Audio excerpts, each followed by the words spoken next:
पर जो हमारा लेसन नंबर 2 है उसके बारे में हम देखते हैं कि कंप्यूटर सिस्टम, लेसन का नाम है कंप्यूटर सिस्टम।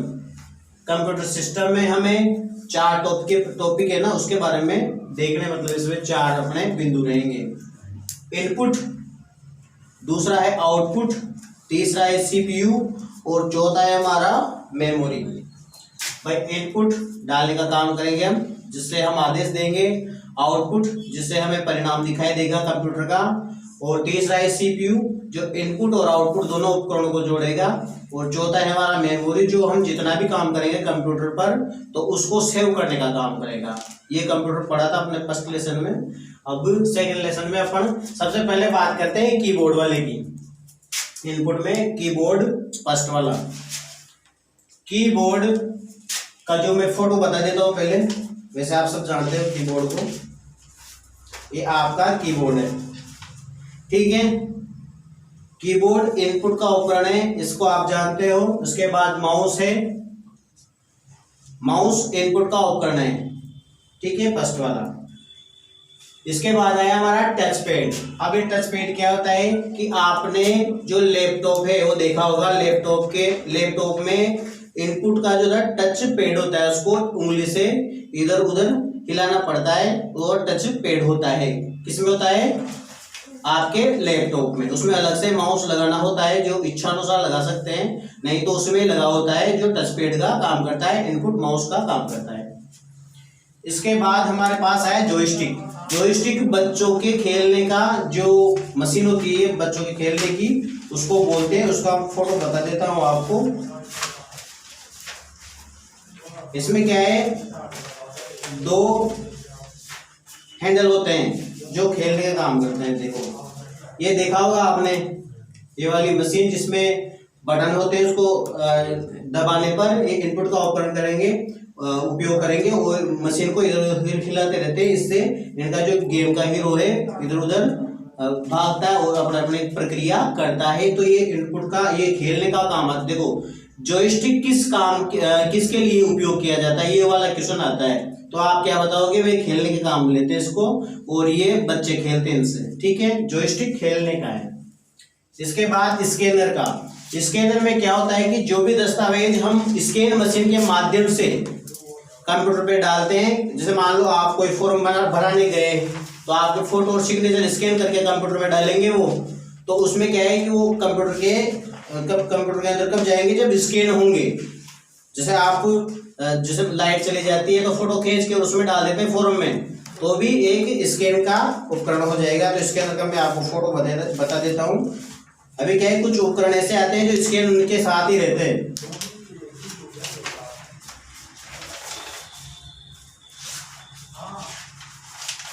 स्कैनर ये वाला है आपका वाली मशीन देखी होगी आपने, स्कैन। ये केवल मात्र स्कैन करने का काम करती है। कोई दस्तावेज इसके अंदर डालो, इसमें एक लेजर लाइट निकलेगी, तो वो क्या, जितने भी अक्षर हैं आपके पेज के या फोटो के, तो उनको स्कैन करके वो लेके जाएगी। और एक बात ध्यान रखना इसमें कि जो भी स्कैन होता है वह डीपीआई में होता है। डीपीआई का मतलब होता है डॉट पर इंच। ये हर मतलब छोटे से छोटे कण को भी ये स्कैन कर लेती है। आपने अगर कहीं पर उसका इंक भी डाल रखी होगी, यानी पेन से अगर ये वाला निशान भी कर रखा है डॉट वाला, तो उसको भी स्कैन कर देगी, किसी को भी नहीं छोड़ती स्कैन करने में, ठीक है। इसके बाद आपके आई MICR। MICR का पूरा नाम होता है मैग्नेटिक इंक कैरेक्टर रिकॉग्नाइजेशन। ये आपके जो चेक होता है उस चेक को पढ़ने का काम करती है यह मशीन। बैंकों के पास जो चेक आते हैं उस चेक को पढ़ने का काम करती है MICR मशीन, जिसे मैग्नेटिक इंक कैरेक्टर रिकॉग्नाइजेशन बोलते हैं। देखो, आपने चेक देखा, यह चेक इस मशीन के अंदर जा रहा है, तो ये चेक होता है, उसका नंबर को जो है पढ़ लेती है, भाई ये है चेक नकली तो नहीं है, तो इसे बोलेंगे हम MICR मशीन। तो ये है इनपुट ही, देखो चेक जा रहा है इसके अंदर, इसको पढ़ रही है ना, तो ये इनपुट का उपकरण हो जाएगा आपके। इसके बाद आपके पास आया OMR मशीन। जो आप एग्जाम देते हो इसके कंपटीशन क्लासेज के जो भी जैसे मान लो पटवारी की भर्ती देने के लिए आपके जो RSET का एग्जाम होगा तो उसमें जो एग्जाम दोगे तो उसमें एक पेज रहेगा जिसमें आप क्वेश्चन करोगे जैसे 1 से, और ये लास्ट जो 50 या 100 क्वेश्चन आएंगे तो उनके A, B, C और D ये वाली जो डिब्बे रहेंगे इनको गोला करना होता है आपको। तो ये इन गोलों को पढ़ती है OMR शीट की, जो आपने आंसर दिए उनको पढ़ती है। तो इस OMR शीट को पढ़ने के लिए क्या है, OMR मशीन बनाई गई जिसको ऑप्टिकल मार्क रिकॉग्नाइजेशन मशीन बोलते हैं। तो ये OMR मशीन होती है जो इनपुट का उपकरण है। ये मशीन देखिए आपने, इसमें बहुत सारे पेज लगा रखे हैं, तो ये स्कैन करके इधर निकाल देती है। तो ये इनपुट का उपकरण है, ठीक है। इसको मार्क को पढ़ने का काम करती है OMR मशीन। इसके बाद आया आपके OCR ऑप्टिकल कैरेक्टर रिकॉग्नाइजेशन। इसमें क्या होता है कि जैसे मान लो आपके पास इंग्लिश का पेज है तो आप उसको हिंदी में पढ़ना चाहते हो। मैंने कल भी बताया था आपको कि जो आपका कोई सा भी पेज हो, जैसे मान लो इंग्लिश में है और आपको हिंदी कम आती है, हिंदी नहीं आती, तो उस मशीन के ऊपर ये वाला पेन लगाते जाओ तो ये आपके पास एक मशीन ये आपका मॉनिटर है ना, उसमें बताती जाएगी वे इसका मतलब क्या होता है अक्षर को। जैसे मान लो इसके ऊपर लेके जाओगे ये वाली मशीन तो इसको चेंज करके हिंदी में कन्वर्ट कर देगी ये, ठीक है। तो ये आपकी OCR मशीन हो गई, ऑप्टिकल कैरेक्टर रिकॉग्नाइजेशन। ये देखो, ठीक है, ये वाली मशीन है, पेन आ रहा है और ये लाइन पेन इसके ऊपर अक्षर के ऊपर लाइन के ऊपर जा रहा है, इसको कन्वर्ट कर रही है। इसके बाद हमारे पास आया BCR barcode recognisation machine होती है, जो कि यह होती, देखो आपने देखा होगा जो आपके पास साबुन आता है या फिर आप नमकीन की थैली लेते हो या कोई से भी प्रोडक्ट्स लेते हो तो उसमें एक लाइनिंग एक तो छोटी, एक तो इतनी मोटी होती है लाइन, फिर छोटी होती है, कोई पतली होती है, इस प्रकार से बहुत सारी लाइनिंग होती है। तो इनको पढ़ने के लिए एक मशीन आती है जिसे बोलते हैं BCR barcode recognisation machine. देखो ये बार को पढ़ रही है तो ये पढ़ने का काम करती है, तो ये स्कैन कर रही है, बाहर की चीज को अंदर लेके जा रही है। तो भाई ये प्रोडक्ट कहाँ से आया इसका पता लग जाता है। आपने देखा होगा कि आप जो पोस्ट ऑफिस होता है उसमें आप स्पीड पोस्ट करवाते हो तो उसमें भी यह लाइन आती है, स्पीड पोस्ट को इस मशीन के माध्यम से ट्रैक कर सकते हैं। इसके लिए एक वेबसाइट बना रखी है ऑनलाइन जिसमें आप आपके जो स्पीड पोस्ट का जो डॉक्यूमेंट्स है उसको ट्रैक कर सकते हो कि हमारी जो डाक है वहां कहाँ तक पहुंची, ठीक है। क्योंकि जिस स्थान पर वो जाएगी उस स्थान पर उस मशीन के माध्यम से उसको ट्रैक कर लिया जाएगा कि भाई हमारे यहाँ तक ये पहुंच गई, ठीक है। तो ये BCR मशीन हो गई। इसके बाद हमारे पास है स्पीच रिकॉर्डर। स्पीच रिकॉर्डर जो बोलते हैं वह हमारा जो मोबाइल होता है उसमें, जैसे मान लो आप बोलते हो ना, किसी को मैसेज करते हो तो बोल के करते हो, या फिर आप गूगल में जैसे कोई सर्च करते हो किसी भी चीज को, तो यदि आपको स्पेलिंग नहीं आती है तो फिर क्या करोगे आप, वो स्पीच उसमें रिकॉर्ड का और बोल के उसमें सर्च कर लोगे तो स्पीड रिकॉर्डर होता है। जैसा कि आप देख रहे हैं ये एक व्यक्ति है जो मोबाइल पर रिकॉर्ड करके बोल रहा है, मतलब उसको बता रहा है, तो ये रिकॉर्ड का ये होता है। देखो इसमें ये वाला ऑप्शन होता है जो कि ये माइक रहता है, इसमें बोलते हैं, ठीक है। ये स्पीच रिकॉर्डर होता है, यानी आवाज को रिकॉर्ड करता है, इसके माध्यम से सर्च करके आपको बताता है। इसके बाद है आपके पास कैमरा है जो आपका मोबाइल है उसमें फोटो खींच के और वो कैप्चर कर लेता है तो इनपुट में चला जाता है, मतलब वो सेव कर लेता है। या फिर आप जो कैमरा है आपने देखा होगा कि लैपटॉप या कंप्यूटर पर किसी का एग्जाम लेते समय या फिर किसी का फोटो लेते हुए आप उस कैमरे को अलग से भी लगा सकते हो, तो वो इनपुट का उपकरण है क्योंकि वो कैप्चर करेगा आपकी रिकॉर्डिंग को, आपके फोटोज को, तो ये इनपुट का उपकरण हो जाएगा। इसके बाद आपके पास आया POS machine, point of cell.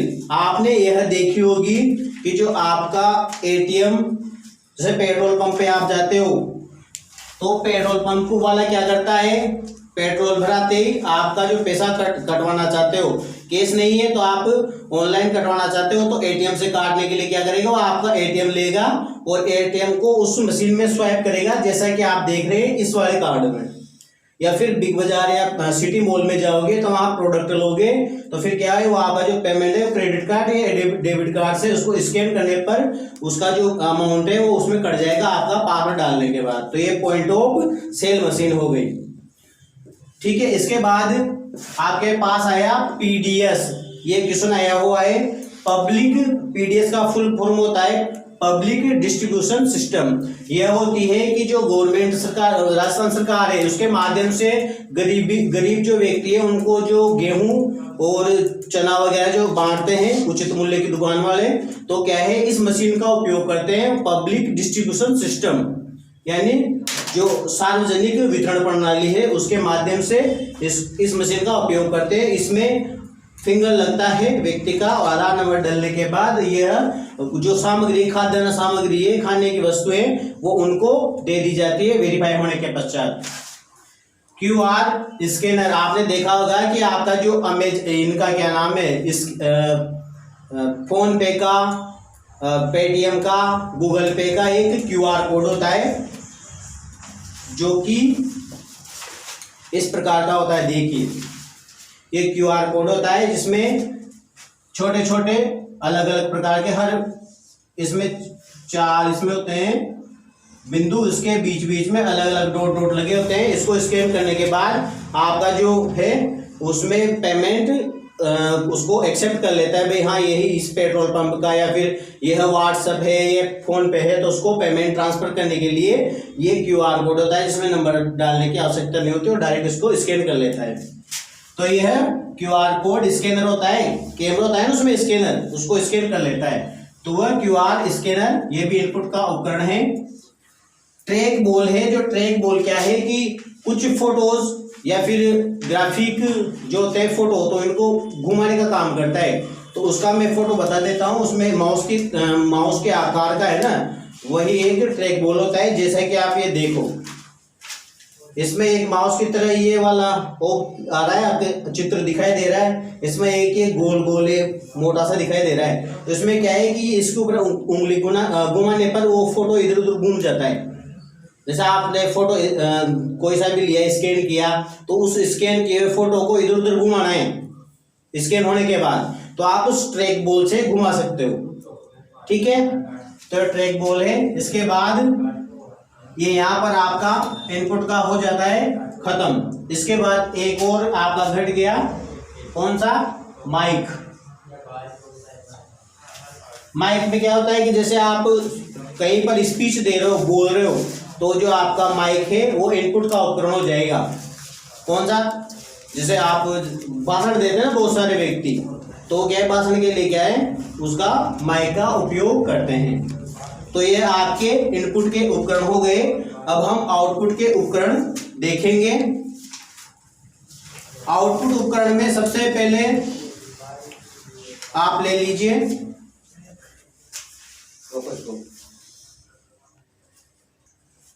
तो इनपुट हमने पढ़ लिए। दूसरा हमारा क्या है, आउटपुट का उपकरण है ना। तो ये कंप्यूटर सिस्टम में जैसे इनपुट आ गया कंप्यूटर में, तो हम क्या करेंगे, आउटपुट देखेंगे। भाई हमें दिखाई तो देंगे, जो भी आदेश देंगे उनके बाद में परिणाम काय में दिखाई देंगे, तो आउटपुट में दिखाई देंगे। तो आउटपुट के जो उपकरण है हमारे पास, पहला है हमारा पास मॉनिटर।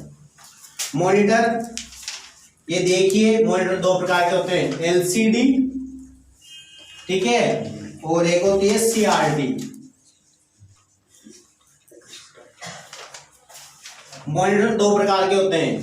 जो टीवी के आकार का होता है, ये होता है टीवी के आकार का, जो कि इस प्रकार से होता है। देखा होगा आपने टीवी के आकार में, पहले पुराने वाले चलते थे, तो यहां से एक ट्यूब रहती थी, तो ये क्या है, इधर किरणें जाती थी। ठीक है, तो ये इस जो भी हम कुछ भी अपन इनपुट करते थे, आदेश देते थे, तो इस ट्यूब के माध्यम से डिस्प्ले पर आता था। जैसे cathode ray tube, cathode ray tube इसको बोलते हैं, cathode ray tube. CRT monitor बोलते हैं इनको, क्योंकि ये वजन में भारी होते थे। ठीक है ना। अब इसको चेंज करके क्या कर दिया इनको, मतलब ये प्लेट होती है ना, इसके आकार का कर दिया। अभी ऐसे आते हैं ना, तो इनको बोलते हैं एलसीडी, लिक्विड डिस्प्ले और क्रिस्टल। ठीक है ना। लिक्विड डिस्प्ले गलत लिख दिया, LCOD लोकल क्रिस्टल डिस्प्ले। ये क्या है, प्लास्टिक के आते हैं, तो ये क्या है, इसमें पतली आकार हो गया, वजन भी कम हो गया, पतला हो गया ये, तो इसलिए LCD बोलते हैं, लिक्विड क्रिस्टल डिस्प्ले। इसको लिख देता हूं मैं।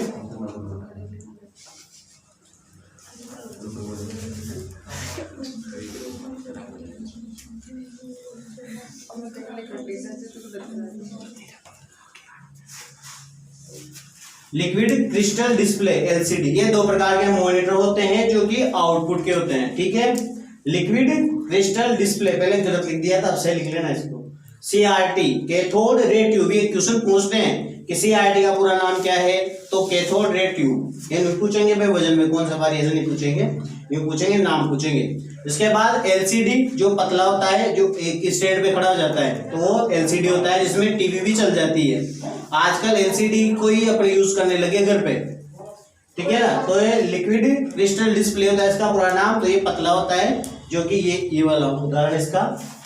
इसके बाद प्रिंटर हमने जो भी कार्य किया कंप्यूटर पर, वह प्रिंटर के माध्यम से बाहर निकलेगा, तो ये प्रिंटर होता है, ये वाला, ठीक है, दिखाई दे रहा है। इसमें से ये केवल प्रिंटर ही है, क्योंकि आजकल ऐसे प्रिंटर आने लगे जिसमें स्कैन भी होता है, प्रिंट भी होता है और फोटोकॉपी भी होती है। तो केवल पहले क्या होता था कि ये ओनली केवल प्रिंट का काम करने लगता है, यानी प्रिंट ही निकलती, केवल इसमें से स्कैन नहीं होगा, फोटोकॉपी नहीं होगी, तो ये प्रिंटर का काम करेगा, यानी कागज को बाहर निकालेगा। और जो बाहर कागज आएगा, हार्ड कॉपी आएगी कागज की, जो प्रिंट होके निकलेगा, तो उसे हम बोलेंगे हार्ड कॉपी, है ना। जो खाली पेज देगा सफेद वाला, उसमें जो छप के आएगा, छपने के बाद जो निकलेगा उसको हार्ड कॉपी बोलेंगे, और यह प्रिंटर के माध्यम से निकलेगा, तो ये आउटपुट का उदाहरण हो गया। इसके बाद आपके पास आया प्लॉटर। प्लॉटर में क्या होता है कि जो प्लॉटर में क्या होगा कि जैसे आप बैनर छपवाते हो, जो भी दुकान का या आपके इंस्टीट्यूट का या किसी प्रकार का बहुत सारे बैनर छपते हैं ना, तो प्लॉटर में छपते हैं, क्योंकि उनकी जो क्वालिटी होती है छपने की, वह प्रिंटर से कहीं अधिक होती है। वो मतलब चमकीले होते हैं ताकि दूर से भी देख सकते हैं, और बड़े आकार के होते हैं, वो बहुत बड़े, मतलब ये देख लो कि एक कमरे के बराबर उसकी एक मशीन होती है, प्रिंटर बोलते हैं उसको। सेम टू सेम वही होता है, पेज इधर से जाता है उधर निकल जाता है छप के, और छोटा रूप है वो अपना जो लोकल अपन जो यूज करते हैं वो प्रिंटर होता है, ठीक है। ये प्लॉटर होता है जो बहुत बड़ी मशीन होती है। इसमें एक मशीन होती है, जैसे मान लो इसमें जो बीच में इनका टोनर रहेगा, जो उसमें क्या है, हम जैसे छोटे होते हैं तो क्या है, छोटी बोतल डालते हैं कलर वाली, उसमें क्या है वो लगा देते हैं, पीपियां लगा देते हैं कलर वाले, ताकि उसमें से एनर्जी से लेता रहता है ना। तो ये प्रिंटर होता है कौन सा वाला, प्लॉटर। प्लॉटर का विशेष तौर से ध्यान रखना, इसमें से क्वेश्चन आते हैं कि प्लॉटर क्या काम आता है। तो ये उच्च क्वालिटी का ग्राफिक्स या चित्र प्रिंट करने के काम लिया जाता है। कौन सा, प्लॉटर। ध्यान रखना, प्लॉटर का क्वेश्चन पूछते ज्यादा। स्पीकर आप जानते हो कि जो साउंड का स्पीकर होता है वही स्पीकर होता है, और उसको हम मोबाइल पे भी देखते हैं कि जो हम बोलते हैं मोबाइल से हेलो, तो माइक हो गया, इनपुट का हो गया, और जो बाहर निकलता है कान में जिससे आवाज आती है वो क्या होता है, स्पीकर होता है। तो आजकल स्पीकर ऐसे भी आते हैं ना, आपने देखा होगा साउंड के स्पीकर, तो ये स्पीकर क्योंकि इनसे बाहर आवाज निकल रही है, तो यह आउटपुट का उपकरण है, ठीक है, स्पीकर। इसके बाद एक होता है आपके हेडफोन। हेडफोन क्या होता है कि एक मतलब स्वयं ही सुनना चाहता है गाने वगैरह, जो भी बात करना चाहता है तो आवाज आएगी कानों में, तो वो स्पीकर होता है, जो कि ऐसा होता है, आपने देखा है, ये हेडफोन होता है, केवल ये सुनने का काम करता है, ठीक है, ये हेडफोन होता है। इसके बाद आया आपके थर्मल प्रिंटर। अब थर्मल प्रिंटर क्या काम आता है, थर्मल प्रिंटर क्या काम आएगा, आप एटीएम मशीन में गए, वहां से आपने पैसे निकाले, पैसे निकालने के बाद वो एक पर्ची निकाल के देगा आपको छोटी सी, ठीक है। तो उस पेज को आप देखना, थोड़ा क्वालिटी में ज्यादा होता है, मतलब महंगा वाला होता है, और उसकी जो चाय है ना वो ज्यादा टाइम नहीं चलती, 48 से 72 घंटे के बीच में चलती है, ऑटोमेटिक उसकी साई जो उड़ने लग जाती है, ज्यादा टाइम नहीं रुकती उसकी, ठीक है। इस थर्मल प्रिंटर को कहाँ कहाँ काम लेते हैं, एक तो हम एटीएम से पेट्रोल भराते हैं तो निकाल के देता है, और दूसरा क्या काम आता है, जैसे मान लो अपन पॉइंट ऑफ सेल का जो मैंने बताया था वो पर्ची निकालने का काम करता है। पॉइंट ऑफ सेल पेमेंट लेने के बाद वो पर्ची निकाल देता है, भाई हमने आपका पैसा काट लिया, ठीक है। वो कौन सी मशीन होती है, ये वाली देखो, ये वाली देखिए आपने, ये वाली मशीन होती है जो कि थर्मल प्रिंटर का नाम, थर्मल प्रिंटर के माध्यम से निकलती है, मतलब ये, ठीक है। इसके बाद आपके पास प्रिंटर के 4 भाग होते हैं, उनके बारे में बाद में देखेंगे। ये आपका इनपुट और आउटपुट हो गया, ठीक है।